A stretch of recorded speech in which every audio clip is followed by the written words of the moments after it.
mini metaverse, aka Formula 2, where we designed a mini metaverse for them. And yeah, so far so good. XR has been a very, very interesting space. It's something you would definitely love to be a part of because yes, it is truly the future. And yeah, that's basically the short description of myself. So while my presentation is loading, it's still trying to show up. I'm just going to share my screen now and wait. Apologies, it's all about it. It's all the network issues, so it may take a few seconds before it finally shows up. But please bear with me. All right, so today's topic is basically introduction to AR VR. I know this has been one of the biggest requests I've had in about a while, where people get to ask what exactly is XR, or basically what exactly is augmented reality or virtual reality. So AR and VR are basically two subsets of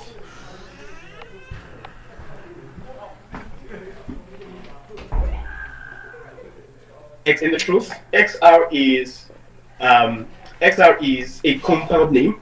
It's a universal name for everything that has to do with alternative realities, which of course anything different from the physical reality. And okay, yeah, choosing my slide. Okay. Oh, it's having to load again. All right, so as I was saying, XR is a compound name for every other alternative realities aside from the physical reality. And the major subsets of XR are AR, augmented reality, VR, virtual reality, and lastly, MR, which is mixed reality. Now, I'm going to do this without. This is so terrible. It's having to look. Okay, so what I had is, I think I can just share from here instead, right? I have it all here. So, what is XR? Yes, I'm just going to start again. What is XR? XR, in the most relatable way, XR is simply extending the human experience. Yeah, this is one way I love to put it because I've heard many definitions from different people, and I think I kind of have the best way to describe it in my own terms, in my own language, and that is extending human experience. So when you talk about extending human experience, what does that simply mean? It simply means pushing the human imagination a step further, like improving everything you count as reality. A good example: many of us have wanted to fly throughout our lives, but of course, because we are humans, we don't have wings, so we definitely cannot fly. So how is it that we are able to give that extra spice of experience to a human being? And we are able to accomplish that through extended reality because we are extending the human experience using XR. So although XR is simply a catchphrase, of the other technologies known as MR, AR, and VR. Now, XR has been successfully demonstrated. Yeah, we have seen a lot of XR being implemented in the gaming space, and many game companies have adopted this technology in form of VR and AR to create game experiences and also social gaming. So for those who would love to see an example or would love to experience an example of what XR is. So now I know for a fact that the VR headset is something that is not so widely in distribution. But a good example of XR is AR, which many of us have used possibly even today. And we have social AR. Now, social AR are filters you find on your social media platforms. A good example, Instagram, Snapchat. Now, those effects that basically change your face and make you look prettier, or the ones that had crown to your head or beards to your face, that is extended reality. Now, why is it extended? Because it is giving you the privilege to experience something you do not have physically. No, I'm not saying you are not beautiful. Many of you are definitely beautiful. So, yeah, but then XR makes you look better in a way. With XR, you can look prettier than you are already. So, yeah, that's a good use case for extended reality. So, yeah, let's go to then the subsets and virtual reality. So, in my opinion, I iPad is about to die, and sorry, please let me quickly get it charging. It's at 1%. Okay, that was close. All right. In my own opinion, my favorite part of extended reality has to be virtual reality, right? And the reason why it's virtual reality is because I have been to places I have never been before, and I can have conversations about places I have actually never seen before. Why? How is that possible? Definitely through virtual reality, through the lens of virtual reality. I have been to Paris, I've been to the Great Wall of China, I've been to Mars through virtual reality. And I have a few things. I am able to give some close to accurate descriptions of these places. I'm pretty sure when I get there physically, I probably would not even need a tour guide because I've actually been there. And this is made possible through virtual reality. So virtual reality is a subset of XR, as I said earlier, and it is simply a simulated experience that allows you to view the world in a 3D perspective. Now, the actual physical world is in 3D. 3D in the sense that there is length, there is breadth, and there is depth. Now, that is the physical world. Now, if we are able to use computer-generated imagery or computer graphics to create this same copy, an exact copy of the physical world, using computer-generated imagery or computer graphics, and then we are able to bring this 3D into the headset, into the VR headset, and allow people to be immersed in this reality, then that is VR. That is simply virtual reality. Now, people are able to experience things that are very far from them, things that they may not actually have the privilege to go to physically in VR. VR creates an immersive experience that makes a user interact and perceive its surroundings as though they are real. Now, another perk of virtual reality is you can interact with stuff. Now, this is not even the future. This is not 2 years to come. This is like the now, like right now. Right now, there are technologies. There are technologies that allow you to feel in virtual reality, meaning you can feel someone touching you. You can feel objects in VR. If you have the VR glove, the haptic glove, you can basically touch a 3D object and feel what it feels like. Like you really feel that force against your hand, that press against your hand. If you touch the wall, you can actually feel what the wall looks like. And it's gotten to the point where with this glove, you can even feel the texture. If you're touching a very smooth surface, it will really feel like you are touching an actual smooth surface. And if you're touching a raw surface in VR, you would feel the texture in your hand. Now, that is the technology we have right now. So, virtual reality is not what I would call a fantasy. I've had conversations with people and they're like, hey, VR is a fantasy. VR is just, making your fantasy true. No. Virtual reality is reality itself. It's a reality plus, if that counts, right? And yeah, simply said, a subject or a user is placed and allowed to interact in and within an immersive 3D space. Basically, that's what virtual reality means. Now, next up is augmented reality. Now, augmented reality, on the other hand, is none of these forms of XR is small. None of it is irrelevant. They are all relevant based on the functionalities they are meant to perform. But the least immersive of all things augmented reality, on the other hand, is an enhanced version of your physical world. Now, if you remember when I talked about virtual reality, you are actually being taken away completely from your physical space, so that you can have a perception of the real world even when you are within the 3D world. Now, in the case of augmented reality, you are still within your physical space, but then 2D elements, computer graphics, 3D elements are then introduced into your physical space. Now, that is the difference.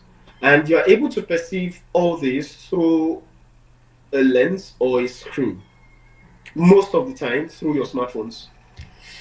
Now, this is achieved through digital visual elements, 2D or 3D, sound, and other forms of sensory triggers, basically in augmented reality. So to make this make more sense, when you take a Snapchat filter and then you use it on your face, you are still there. Your face is still actually there. So your physical space is still very much valid.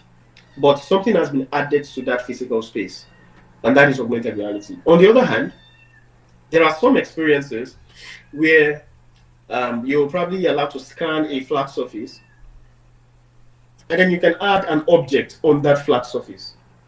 That is also augmented reality. You do not need a special room. You don't need to be taken to any worlds to experience those things. That's basically augmented reality. Now, there are different forms of AR as well, and AR can be utilized in different cases. A good and common example, as I mentioned, is social AR, used in platforms like Snapchat, Instagram, Facebook, and Face app as well. There is this app called Face app. We use it one time like that, where you can actually make yourself grow older or younger. Now, that is also augmented reality, with a bit of AI, but majorly AR. Right? So, lastly is XR. Oh, MR rather, mixed reality. So, the common misconception about mixed reality. If I were to ask a random person, what is MR? Mixed reality. The first thing I hear is mixed reality is the combination of VR and AR. I'm happy to tell you that is a lie. That is false. That has no backing whatsoever. That is not true. MR is not the combination of AR or VR, because those two things are completely two different things. MR is an advanced version of AR. Now, for those who are AR, VR enthusiasts, meaning you do a lot of research, you listen to a lot of news concerning XR, you must be aware of the new Meta Quest Pro, the newly released headset from Oculus, from Meta. And one of the biggest features that comes along with this new headset is the pass-through VR. Now, what that simply means is, rather than, the pass-through MR rather, the MR feature. Now, the MR feature allows you to basically have your workspace. Those interactions you would have preferred, those interactions you would have experience in VR, now you can experience them in your physical space. So instead of having a virtual office, a VR office where things are like 3D, you can use your actual office, your actual real life office, and then organize these 2D elements, these 3D elements in unique spaces, in unique positions within that your physical space. Now, how then is AR different from MR, which is the part I really love to talk about? Now, the significant difference between MR and AR is interactability. Now, in truth, the amount of interaction you can do in AR is very, very limited. Why? Because all you can do is tap. Basically, all you can actually do is tap. You can only tap on elements. And those tap and triggers can only be done through your screen, meaning you have to tap on your smartphone screen to allow those things to happen. But for mixed reality, you have the privilege to actually hold the object. That object you're viewing through your headset, you can, with your physical hand, grab them, move them, throw them, pinch them, punch them, etc. You can basically look through the glass, see a 3D element, and stretch out your hand to hold stuff. Right? Now, it's in thin air. Truly, it's in thin air, but it allows you to hold stuff through the use of a technology called hand tracking. Now, there is also something similar in VR, but in the case of VR, you need a VR controller, meaning something like a remote control to do most of those interactions. But with hand tracking, with the hand tracking technology, you do not need a controller. You can basically use your physical hand, register your physical hand, and then use your hand as the actual controller, where you are grabbing stuff in mid-air and interacting with them. Now, so augmented reality or mixed reality is the Pro Max version of augmented reality. Mixed reality combines AR and hand tracking technology to allow users use their bare hand to control, grab stuff, pinch stuff, and drag stuff within their view in real time. Now, MR has been MR is one of the great use of MR has been within the medical and engineering space. Now, in the truth of it, virtual reality is more consumer friendly. Augmented reality is completely consumer friendly. But mixed reality, on the other hand, is usually tilted towards industrial purpose. Now, before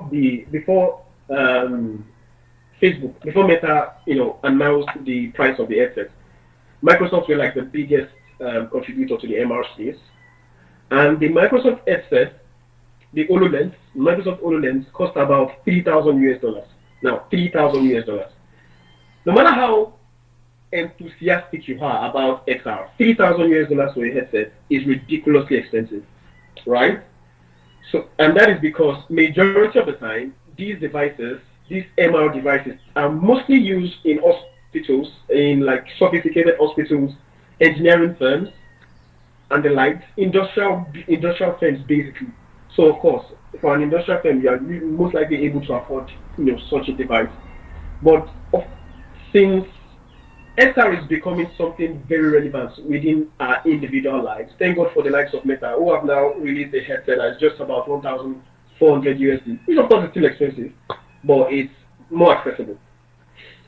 Yeah, so fields like medicine, engineering, and its acceptance is growing stronger with more and more integration with artificial intelligence, and that has been introduced into technology. So yeah, that's MR.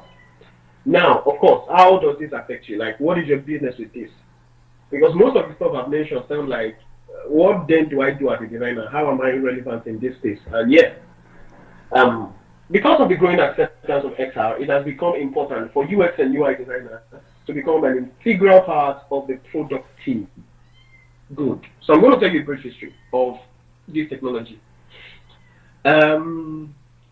Before last year, before you started hearing about Web3, before you started hearing about the concepts of the metaverse, before Meta became Meta, when it was still Facebook, when nobody actually saw this coming, the usual XR team comprised of 3D engineers, game developers, sound engineers. 90% of the team were basically engineers, right? And the few designers that were available were not actually UX designers. They were basically designers just, for the sake of design. And since XR was introduced, when the concept of metaverses became a thing, when people began to talk about the metaverse, knowing that we would need actual people who are not engineers to come into the space, experience this thing, and of course get sucked into the experience.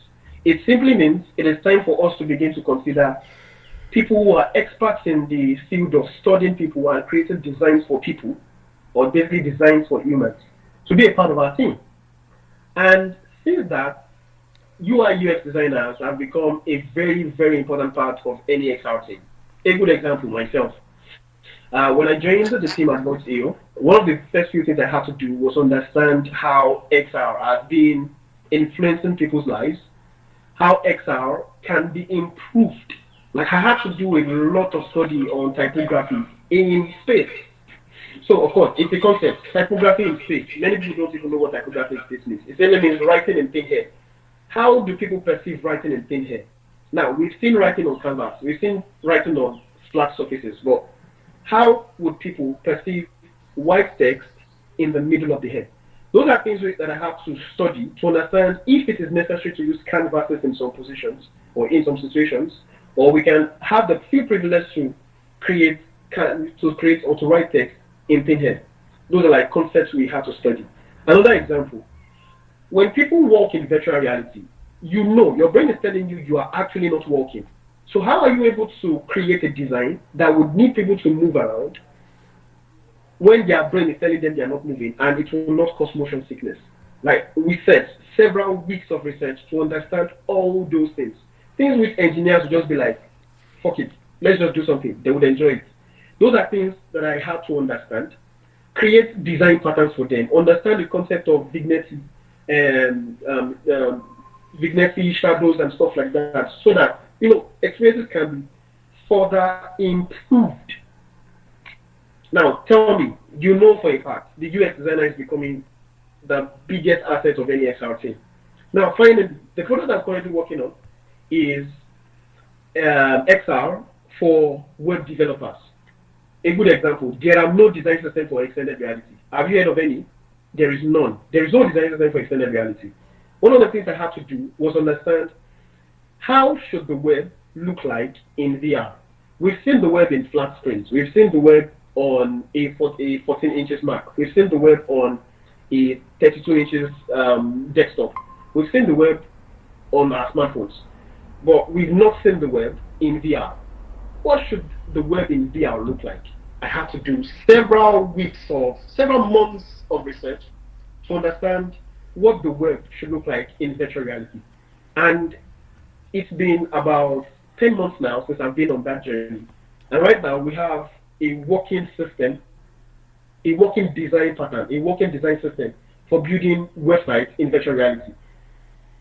Now, this has just been the work of just a designer. No engineers involved. So far, so good. So the space and opportunity is endless. For as far as you can think, for as long as you can think, the XR space is gold mine for UI UX designers. That is all I am going to say about. So there are a ton of opportunities. Now, the ones you get to see most of the time is social XR. How can you, as a UI UX designer, contribute to Snapchat filters? How can you contribute to Instagram filters? More importantly, how can you be business-oriented or creatively oriented that you are able to introduce XR to businesses that on a normal day would not even consider using XR? A good example, education, academics. How can you use XR to improve schooling? How can you use XR to improve medicine? How can you use XR to improve real estate? How can you use XR to improve fashion? Those are things that have become the responsibility of UI UX designers. And I'm sure you are having ideas as I am talking about these things. So moving forward, now that you know what your responsibility is as a designer within the XR space, next up is, what tools do I need to learn? I gave a testimony some months back that I've been in the XR space for more than a year, and I don't know 3D. I don't know how to design 3D. I know many of you have seen my works, and you would most likely want to argue that I'm lying. But when I tell you that I don't know how to use Blender, please believe me, because all it took me to, I basically just saw 3 tutorials on Blender, and everything I've done on Blender so far was based off 3 tutorials. Of course, I cannot call myself a Blender artist. It would be an insult to people who are truly within the Blender space. So, how then have I been able to navigate as a UI UX designer in this space? Of course, there are several other tools that I use for my regular day job. And the first on my list is my favorite so far, and that's Figma. So, I do a ton with Figma. In fact, 90% of my work is actually done on Figma, because, as I said, most of the examples I've given are research-driven, and I need a space to document most of that research. And Figma helps me with documenting and prototyping and storyboarding and storytelling and assets design. Basically, I use Figma to organize all my work. Now, other prototyping tools are Spark AR, which I've used to design a few social experiences. Adobe Aero, which I've used to design some complex prototyping for AR. Lens Studio, on the other hand, is similar to Spark AR, but Lens Studio for Snapchat filters, and of course Blender for customizing 3D elements. So because I get to work in a team, I have 3D designers that basically create assets, and then I take the asset from them, customize it to fit the brand, and then I export it later. Now, Unity. Of course, I've been working on some VR designs. I've done a few, and I use Unity to build some of my prototypes. Now, there are many more tools. There is a Unreal Engine there that I didn't mention. Unreal Engine is also a powerful tool. I've never used it before to create anything, but it's very, very important tool. So you also want to check in for Unreal Engine. Now, for those who are still not sure what AR looks like, here are some examples. So here is the prototype for a car brand. and you can see through the lens of through the screen that this person is able to see what the car looks like just from his mobile phone. Of course, probably, someone like me, I definitely cannot afford a Ferrari now, but I want to see what a Ferrari looks like. I want to enter into a Ferrari. I want to see what the internals of a Ferrari looks like. I can actually design an AR experience that does that. That allows me to see what the Ferrari looks like in real life, enter into the Ferrari in real life, and even see what driving it would actually feel like in XR. Now, another example is interior design. Interior design allows you to, now this is the IKEA mobile application. The IKEA mobile app allows you to test IKEA interior design products within your space. And lastly is AR for sharing. Now this is someone who, this is like, I can say 3D bubbles everywhere, for special locations and special events. Now, what is MHAL? Now, if you take a look at this, you should clearly see the difference between this AR here and MR that I'm about to show you guys. So this is what I mean when I talk about MR being for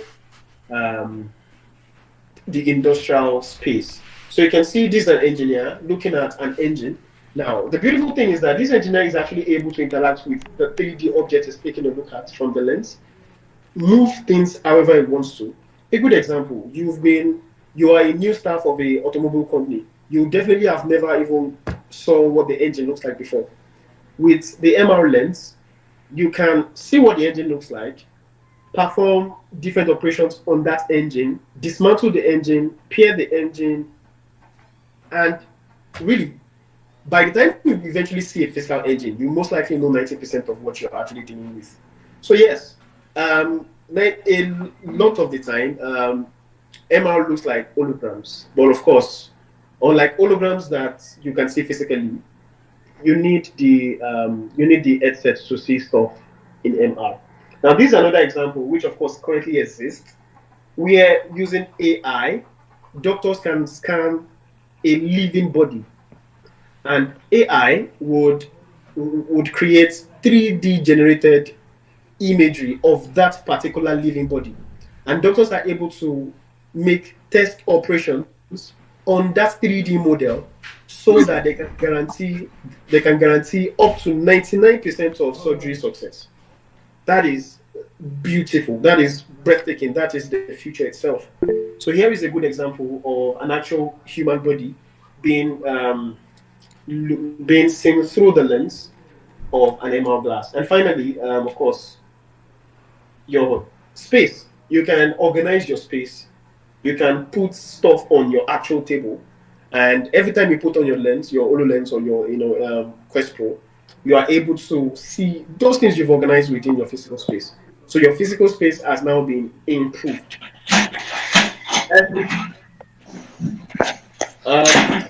We mute that person, please.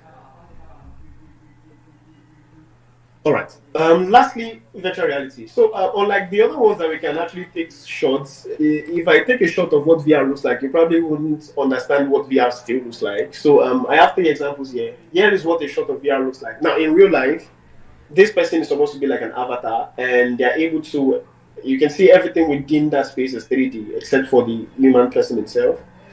But if you want to have a clear-cut understanding, you want to truly see what virtual reality looks like, and probably you don't have an headset. These are two movies you want to see. This is free promotion for these movies anyways. Ready Player One is that movie that defines the metaverse, and Free Guy also talks about the metaverse. Now these two are, Ready Player One is completely virtual reality, a completely VR movie, while Free Guy talks about what is possible within the metaverse. So yeah, now lastly, what are the opportunities? What are those things you will get to learn, and like what are the perks of being an XR designer? First and foremost, you get to impact lives. Every single time I share my experiences with people, one of the things that makes me happy is the smile on their faces. Many people feel like it makes them feel like they're like living that grand life, and being able to create smiles, being able to put smiles on people's faces, being able to allow people experience things they would not have really getting the chance to experience is one of the biggest wins for me as an XR designer. Secondly, I have the privilege to build the future. I can basically design what the future would look like in VR, and people will get to see it. Third, I get to meet new people. The XR space allows you to meet every kind of person. Beautiful. And lastly, of course, majority of us, to be honest, are actually within are learning a skill or two, to earn more money. And XR being new, there are like several opportunities within the space, and you get to the more skills you have, the more you earn, basically. So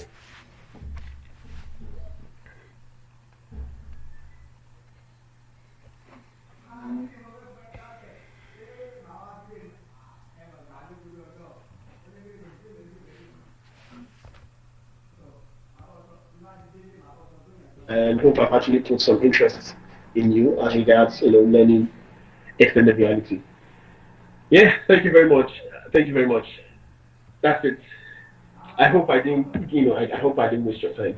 Thank you very much. Thank you so much. No, you did not waste that time at all, at all, at all. I really loved that space. Really, really loved that space. That was amazing. In one word, that was really amazing. Like Thank you fantabulous. so much. I know, Thank you right? so much, Zenoa. Thank you. So we really learned a lot. I trust everyone. Some of us we have questions to ask. Please let us then down till we have the second speakers on. Yes, please. If we have your questions, we can keep them for now. When the second speaker is done talking, we will have a space for questions. Definitely, we'll have a space for questions. So please, if you have your questions, just note them down beside you. I'm pretty sure you have your notepad and stuff beside you, so you can just use that, note down the questions, and we'll take your questions after the second speaker Yeah, but has a trust me, space. that was really insightful because I could later know that there is difference between MR and era because we used to mix everything together. So, and I am very pretty sure people here to be already know the difference between the three. So, thank you. Yes, So yes, it was really insightful. You said, Azos?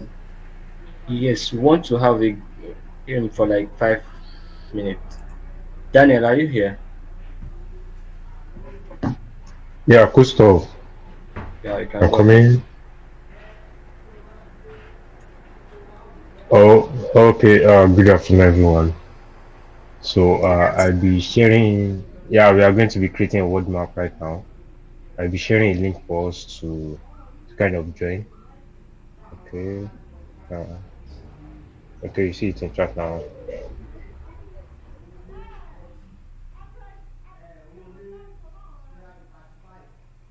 Okay. I dropped the link already. Okay, let me also share my screen concerning that.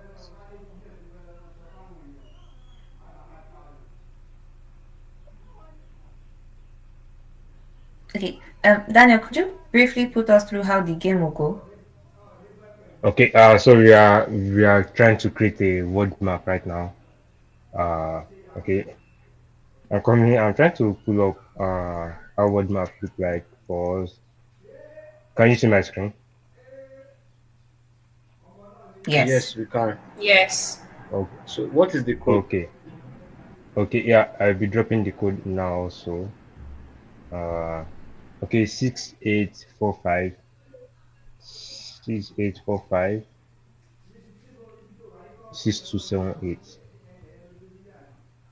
6845 6278. Okay, let me also drop it in the chat box. Okay, yeah, Yeah, that's the please, code. everyone can go to Menti and use this code. www.menti.com. Yeah. Okay, I mean, so you are expected to just drop a word and submit. I mean, yes. Yeah, the link has been dropped already. Let's click on it and get the game done.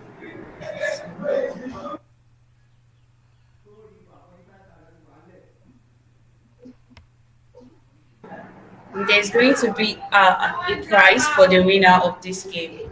So let's get it done. Yeah, let's move to the stage. Yeah, Tohib, you can ask your question.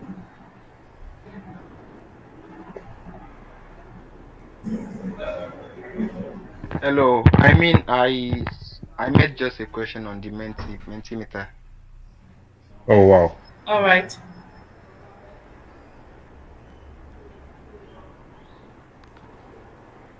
Or probably I'm the only one facing the issue. Oh, what's the issue? Like I saw just one question. I was asked just a single question. Ah yes.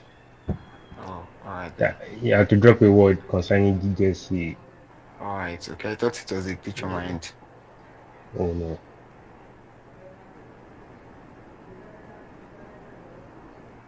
Yeah, Matthew said it's not loading. Daniel, Wow. probably the network. Probably your network. Okay, It's some just other people Matthew's are finger. saying the same thing. Is MENTI, not L. Maybe. Yeah. Kindly drop the link again, please. Okay, cool stuff. Okay, I'll be dropping the link again.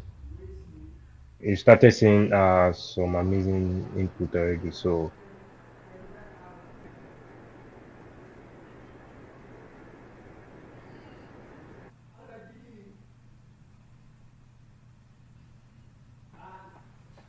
Welcome to the event. Thank you for joining. You've missed, but not a lot, so you can still catch up.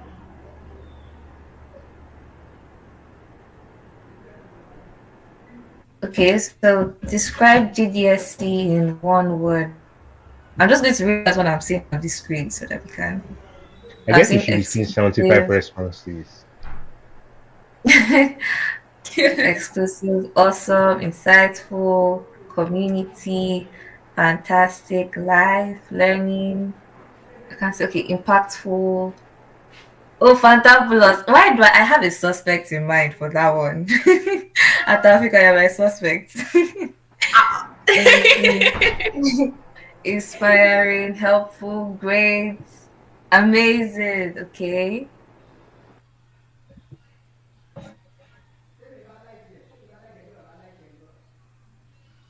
Let's add our own words. Let me see. I want to describe it. Okay, we have more. So engaging, excellent. Okay, amazing is showing up again. Educative. Okay, wonderful. Google developer student. Okay, Google developer student. It seems wonderful. Great. Wow, I'm really loving the things I'm seeing here. Yeah, same here. I'm really, Wow, really loving the things I'm seeing here. But so far, we have mostly community, awesome, and insightful. wow, we are seeing just 30 responses. 30. We can go up to like 40 or 50. Or 70. We're 71 on the call, so we should be expecting 70 Or responses. 75. Where would the extra 4 people come from? And for those asking for the recording, we'll send that later after the event.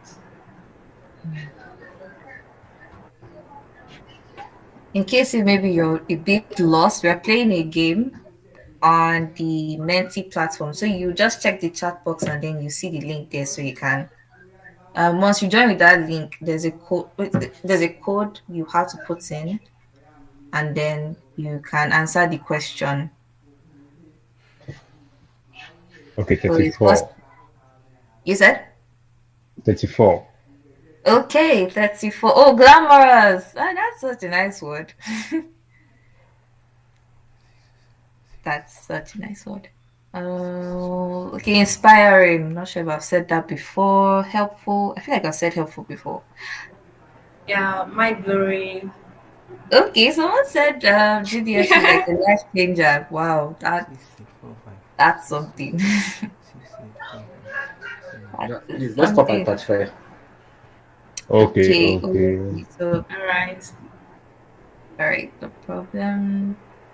So, 2 more minutes. This is 2:18. 'Bam. You said? Bam was raising his hand. I don't know.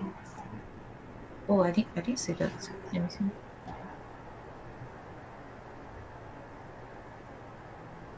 I don't think. Or probably that was a No, mistake. That was a mistake. maybe. I can't see it anymore. Mind blowing. Thank you for that. Mind blowing. Uh, It's semi wonderful. Engaging, Wow. fabulous, intuitive. Mm, I love what I'm seeing. Yes. yeah. Thank you. Thank you. Thank you for banking with us. Okay. Thank you I for that I awesome guess space. Oh, Danny, you were still saying something? no. I think that will be all for now. Thank you to the amazing participants. Great. Thank you all for everyone who participated. It was really fun reading her. Okay, wait, safe space. I didn't see safe space. That's nice. It was really fun reading all the responses. Beautiful responses here, by the way. Thank you so much. We promise to keep doing better and keep delivering better. But yeah, thank you so much. This is amazing, really. Okay, so while I wait for Daniel to stop sharing his screen, okay, great. Okay, I have the privilege of welcoming the second speaker of today. I already introduced that earlier. Um, yeah, I'm so sorry. Please just a minute.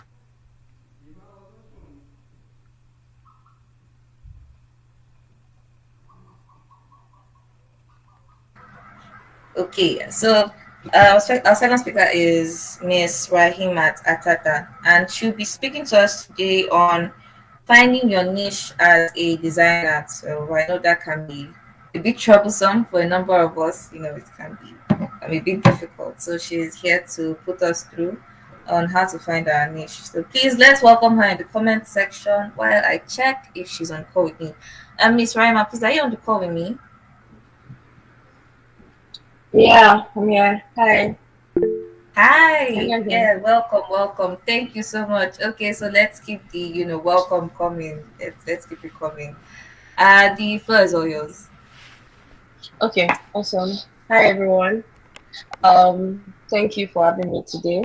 My name is Raimat Atata, or you can call me Ray for short. Let me just present my screen so we can start the session. Basically. Yeah. Oh wow. Okay. Should have this.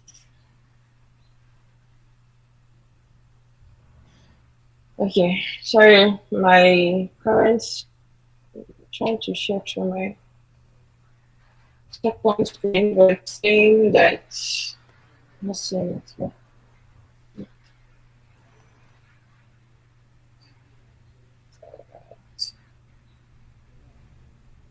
Oh wow, okay. Sorry, I can't share my screen at the moment. Let me quickly sort that out. All right. No problem.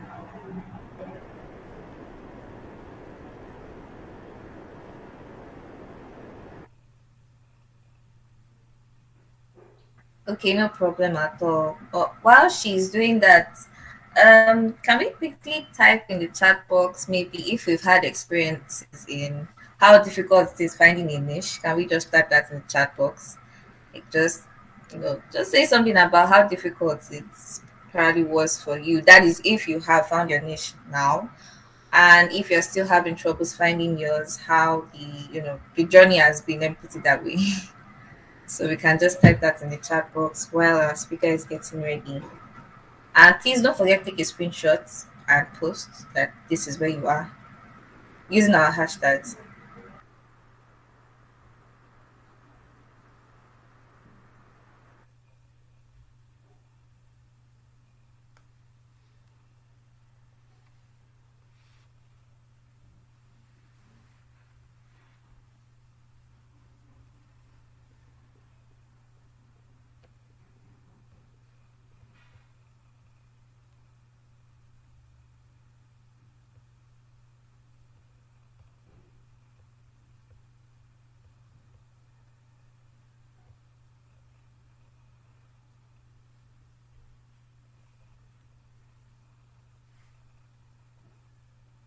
Okay, I've just noticed that they've dropped the hashtag. So you can just check the chat box to see the hashtags. And let's do also send out the links also for people that we know to join. Maybe if you know a designer that you know is trying to find their way around the field, the industry, please let's send out the link to them so that they can join in the call and be a part of this. Yeah. So before our second speaker joins the call back, so Sorry, let's. I've shared the link, the slide with Azor, so he should help me to like present, then I can speak from it because I'm not sure why I can't present from my system. All right. Sorry. Yeah, I'm on it. All right.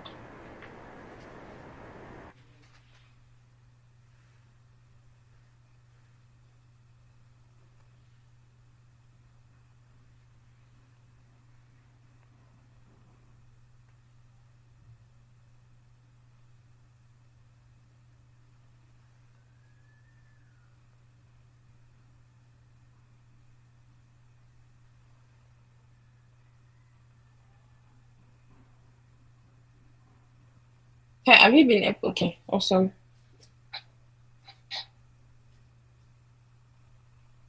All right. Well, it's looking weird. I'm not sure why it's looking like that, but I can see your screen. Can you guys hear me? Yeah, we can. Yes. Okay. Yeah. All right. Hi guys. Like I said, my name is Ryan Matt, or you can call me Ray for short. I'm a product designer, and today I'll be speaking about finding your niche as a designer. So first of all, let me just do a quick introduction. Um, Ray is a product designer, and she currently works at a French company called Oracle. I'm also a YouTuber. I don't want to read everything that is currently on that slide. So everything is English. So the basic thing is I'm a product designer, passionate about building useful products and usable products for people. And I'm also passionate about helping people or like newbies that are just starting out in the field to find their footing and to like understand what the field is about. So which is why I have a YouTube channel where I talk about like the different aspects of design. And so you can check my YouTube channel, Ray.design, and you can search for it on YouTube.